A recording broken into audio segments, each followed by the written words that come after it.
हमारे साथ से तो खूब बतियाते थे, मीडिया से इंटरेक्ट करते थे।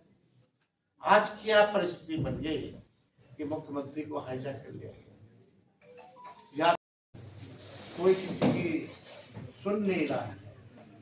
इसी के तहत हम लोगों ने तय किया था कि हम लोगों की सरकार आई और महंगाई इतनी ज्यादा है कि महिलाओं को घर चलाना मुश्किल हो रहा है, बचत कुछ नहीं हो पाता। अपने पैर पे कम से कम खड़ी हूँ, आर्थिक न्याय और महिलाओं को हम लोग दें।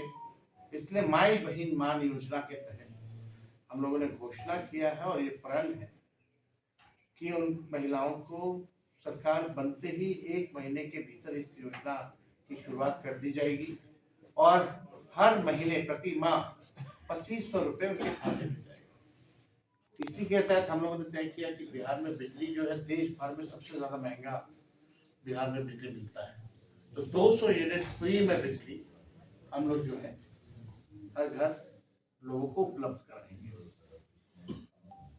जो वृद्धा पेंशन है, सामाजिक सुरक्षा पेंशन है, जो बगल में झारखंड में चले जाओ तो वहाँ 1000 रुपए है, यहाँ 400 रुपए है। और इस महंगाई में कोई मतलब नहीं है, तो इसलिए इसको 400 से बढ़ा करके हम लोग जो है 1500 रुपए करेंगे। आप देखिएगा हम लोगों ने जो कहा है वो किया है। आज कहीं भी चुनाव होता है तो वहां नौकरी की बात की जाती है, बेरोजगारी की बात की जाती है, बोला जाता है कि 10 लाख नौकरी दिया जाएगा, 20 लाख दिया जाएगा। कहीं भी प्रदेश में हम चुनाव देखें, इसकी शुरुआत बिहार से।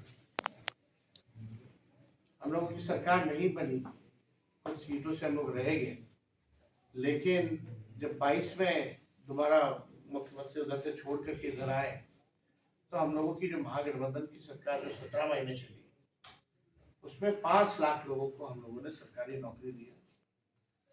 अभी जो बीपीएससी की जो परीक्षाएं वगैरह चल रही है उसी का 3.5 लाख प्रक्रियाधीन जो हम लोग करा के आए थे, जो बहालियां निकलने वाली थी, बीच में चाचा जी चले गए, ये वही बहालियां हैं। तो 3.5 लाख प्रक्रियाधीन।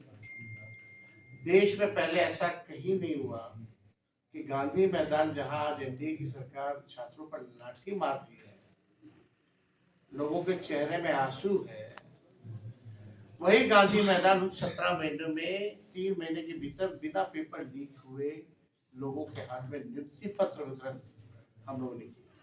वही पटना का गांधी मैदान जहां रैलियां निकलती हैं पॉलिटिकल पार्टियों की, वहां हम लोगों ने बेरोजगारी को खत्म करने के लिए रैला निकाला और एक साथ पूरे बिहार में लगभग शिक्षक लोगों को लगभग 2 लाख के आसपास हम लोगों ने उस समय हम लोगों ने बांटने का काम किया नियुक्ति पत्र। अब उस समय हम लोगों ने आरक्षण की सीमा भी बढ़ी 65% और 10% ईडब्ल्यूएस का, जो पूरे देश में कहीं नहीं था। जाति आधारित गणना हम लोगों ने कराया। IT policy, sports policy, tourism policy, ये हम लोग लेके आए।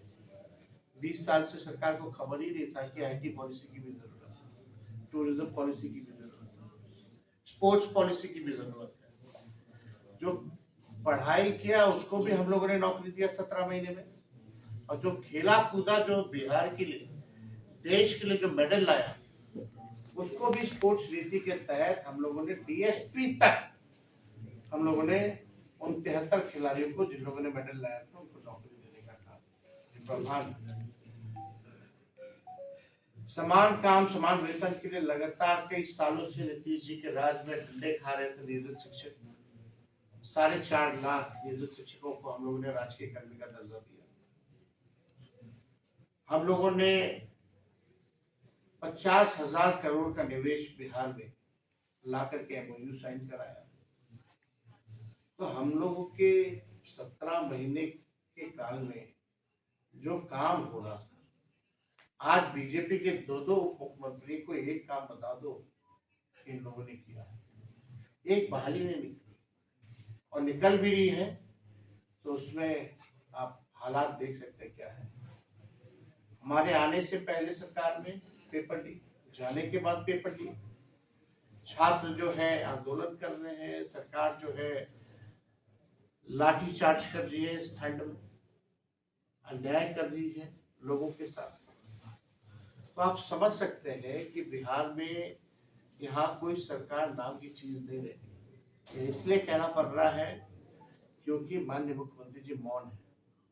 किसी भी गंभीर से गंभीर विषय पर मुख्यमंत्री बोलते नहीं है, या बोलने नहीं दिया जा रहा।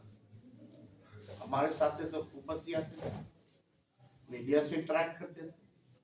आज क्या परिस्थिति बन गई कि मुख्यमंत्री को हाईजैक कर लिया गया। यात्रा पे वो निकले, किससे संवाद कर, किससे बात कर रहे हैं? जो अधिकारी जो ट्रेन किए हुए उन्हीं लोगों के साथ, जो पटना में सिस्टम बैठता है वही सिस्टम घूम रहा है, तो किससे संवाद कर रहे हैं? और इस यात्रा के